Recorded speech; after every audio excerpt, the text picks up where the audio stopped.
Selamat pagi anak-anak kelas 7 semuanya. Berjumpa kembali dengan Pak Aris. Kali ini kita akan membahas tentang pengukuran di bagian kedua.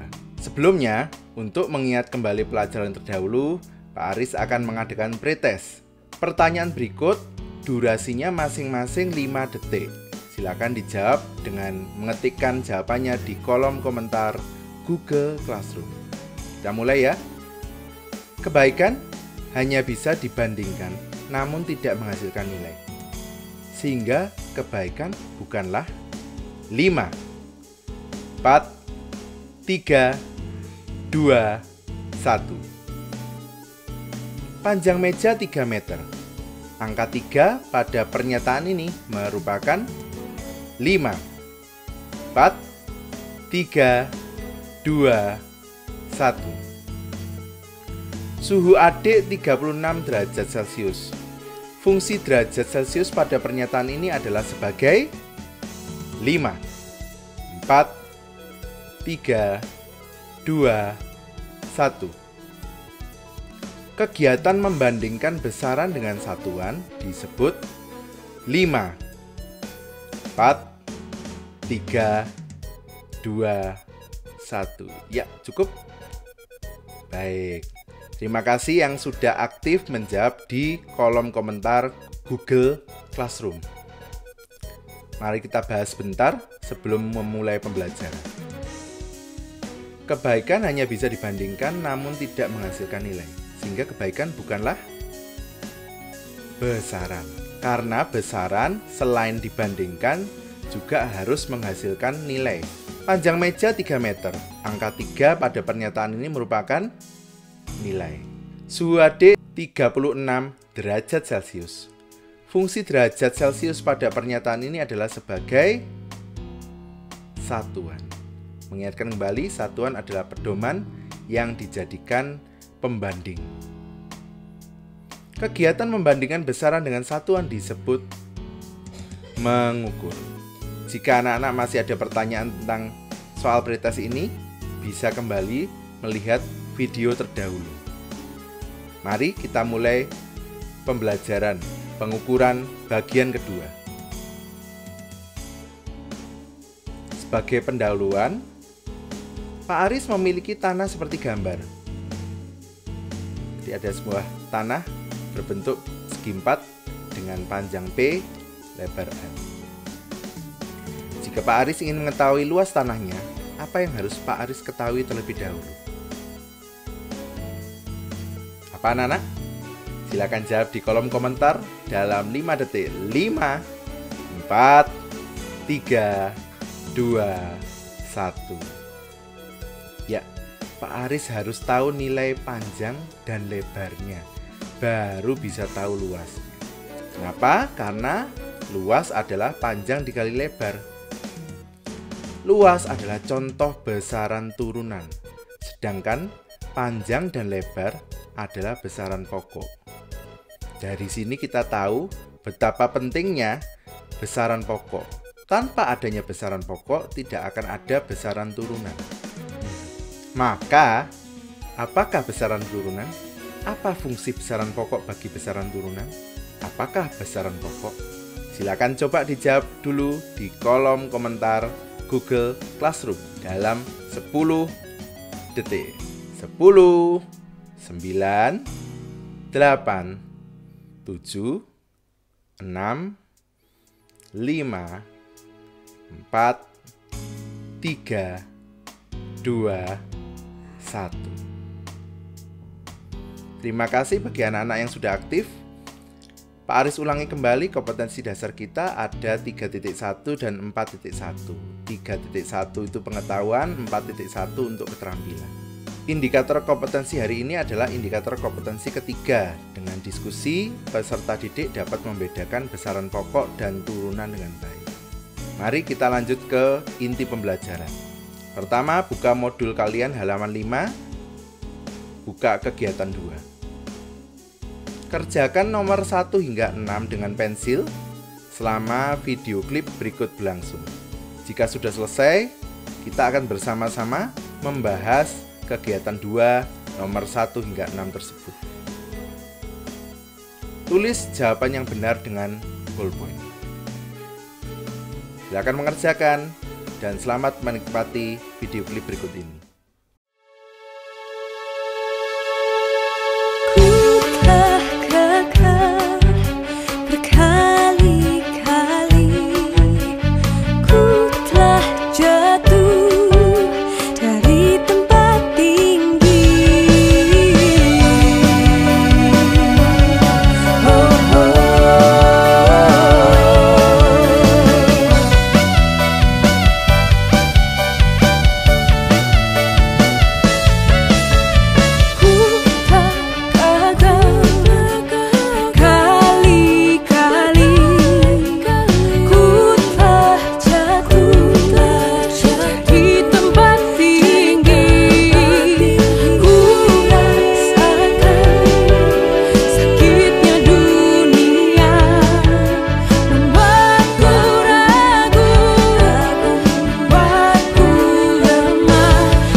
Terima kasih anak-anak yang sudah mengerjakan kegiatan 2 nomor 1 hingga 6. Kita akan membahasnya bersama-sama. Saya akan mulai membahas dengan pertanyaan yang saya ajukan sebelum inti ini. Apakah besaran turunan? Tadi saya sudah menjelaskan bahwa luas adalah contoh besaran turunan karena luas dibentuk dari panjang dan lebar. Jadi, kira-kira besaran turunan itu apa? Besaran turunan adalah besaran yang dibentuk dari satu atau beberapa besaran pokok. Apa fungsi besaran pokok bagi besaran turunan? Kalau kita ingat kejadian yang tadi, panjang dan lebar sebagai besaran pokok berfungsi membentuk luas sebagai besaran turunan. Maka apa fungsi besaran pokok bagi besaran turunan? Ya, membentuk besaran turunan. Kalau gitu, apa besaran pokok? Besaran pokok adalah besaran dasar, artinya ditentukan terlebih dahulu, yang membentuk besaran turunan. Semoga bisa dimengerti. Jika masih ada pertanyaan, bisa tulis di kolom komentar Google Classroom. Ada beberapa hal yang harus diketahui sebelum mengetahui apa saja besaran pokok. Yang pertama, ada dua istilah MKS dan CGS. Apakah MKS dan CGS?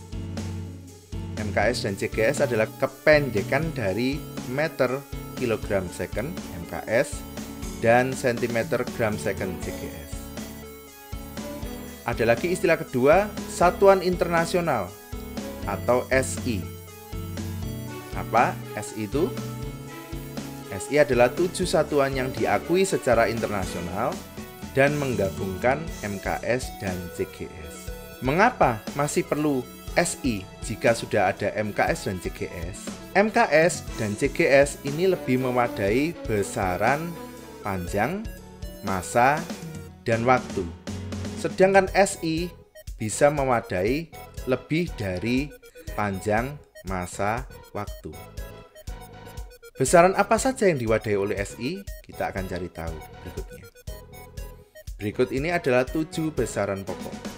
Yang pertama panjang.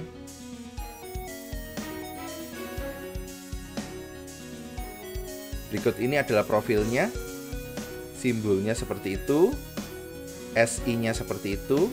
MKS-nya seperti itu, CGS seperti itu, dan alat ukurnya adalah seperti ini. Berikutnya, massa. Profilnya sebagai berikut. Waktu. Profilnya sebagai berikut.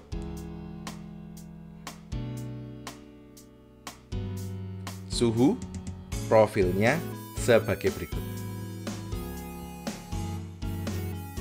Kuat arus listrik. Profilnya sebagai berikut.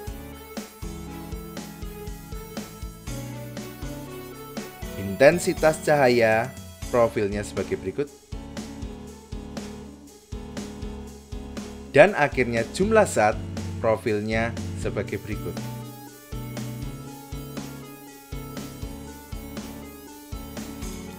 Selain sudah mengetahui ke-7 besaran pokok, ada beberapa hal yang bisa kita simpulkan dari pembelajaran hari ini. Yang pertama, besaran turunan adalah besaran yang dibentuk dari satu atau beberapa besaran pokok. Artinya, satuan besaran turunan adalah gabungan dari satu atau lebih besaran pokok.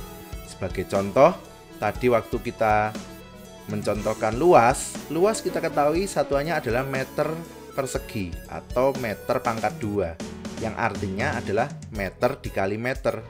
Sedangkan meter itu adalah satuan dari panjang.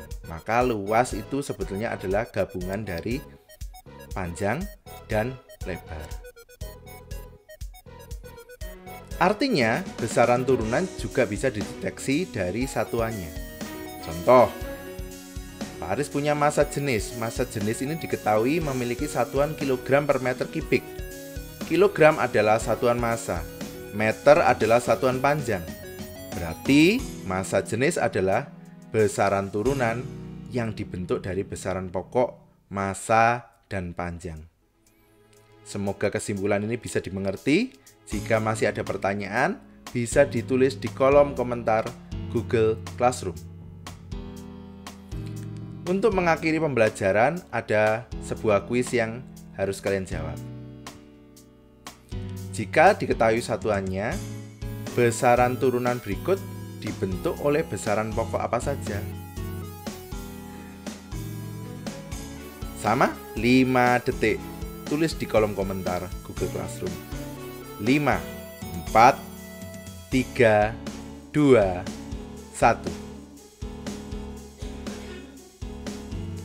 5, 4, 3, 2, 1.